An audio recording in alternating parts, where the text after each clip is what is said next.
Andy, well, here we are at Anglesey Circuit. You've come fully blasted with both your bikes here on a practice day, and had a fantastic Rockingham. But you have had a bit of a tough time, and I wondered if you could just explain to all the folks at home, you know, what has actually happened to you. Yeah, had a good run at Rockingham. Really enjoyed that. Managed to get back on the pace, which we've been lacking a little bit all year, like I said, due to the accident, which was back in February, pre-season training. I had a really big crash at Mallory Park and put myself in hospital for a long period of time and off. I actually dislocated my right shoulder, compressed 2 vertebrae in my back, cracked another 2, fractured a collarbone and a couple of ribs. So I made myself a right mess for a while, and it's taken a long time to build my strength back up on my arm to be able to be competitive. I've been really lucky that I've been able to push near the front, just lacking that bit of edge and that little bit more. We've had a bit of help with suspension as well since, and as you see at Rockingham, it really come through, and it's helped us massively. So hopefully we can bring it to him and we can fight again at Anglesey. Well, obviously your weapon of choice is the R6 in the Golden Era Supersport class, which is sponsored by Sparklight Racing. And have you done much work on these bikes? Yeah, they've had a considerable amount of work done to them. The engines have had some additional tuning work. They've both got a full race suspension, slipper clutches, quick shifters, uprated discs. Apart from that, obviously all the road gear's ripped off them. Apart from that, all the frame weight and body weight is all pretty much standard to them. So we know where you are this year. What does the future hold for you, Andy? I mean, will you compete in this class again next year and have a go at winning it? Do you think you've got a chance of winning it this year, bearing in mind Chris Halliwell seems to be away with it? Yeah, Chris he got a cracking run at the start of the season. He come out of his aim game straight away, and it took us a good while to try and catch up to him, but I think we're all bringing him the race now.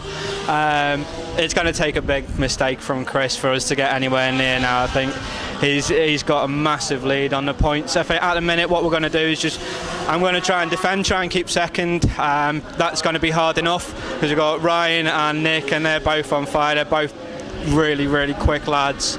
I know they're going to be coming out guns blazing, so all I'm going to do is head down, give it my best shot. That's all I can put towards it. Done as much as I can. The rest is get it on the track and go for it. Well, obviously this class is becoming more and more and more popular.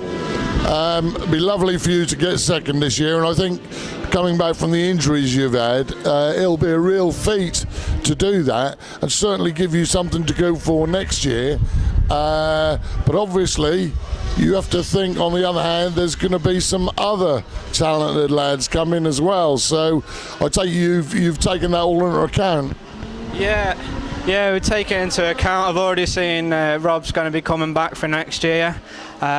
He come second last year in a championship, and as far as I'm aware, most of the lads are going to be staying in, so everyone's going to be up in the game, and I'm sure we'll get a couple more to throw a spanner in the works. It's going to be as tough every year. It's getting tougher. It's harder and harder. It's getting faster.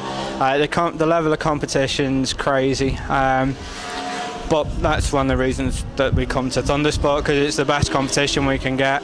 The racing's outstanding, and I'm hoping to come back if I can contest next year, depending on if I can get enough sponsorship to come through and help us.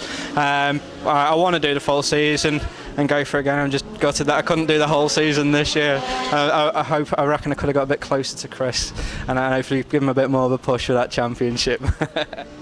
Well, many thanks for having a chat to us, Andy. And just as a final note, I'm sure that there's some people you're going to want to thank, because obviously it's not cheap to race, is it? Definitely not, especially if you want to try and push to go up to near the front of the grid. It does get expensive. I want to thank my dad. He's been like the main backing since I've started racing. He's absolutely superb. We've got a couple on Pooterland Motorcycle Oils. They've helped us out a lot. Headley Body Shop, they painted the bikes up for us. Got Print Me a Tee, detailed my car, and I've also got to say thank you to my other half Hannah, because she's put up with me over the last few years racing. She's missed out on holidays, and I promise I will get you on holiday. Well done, Andy. Thanks.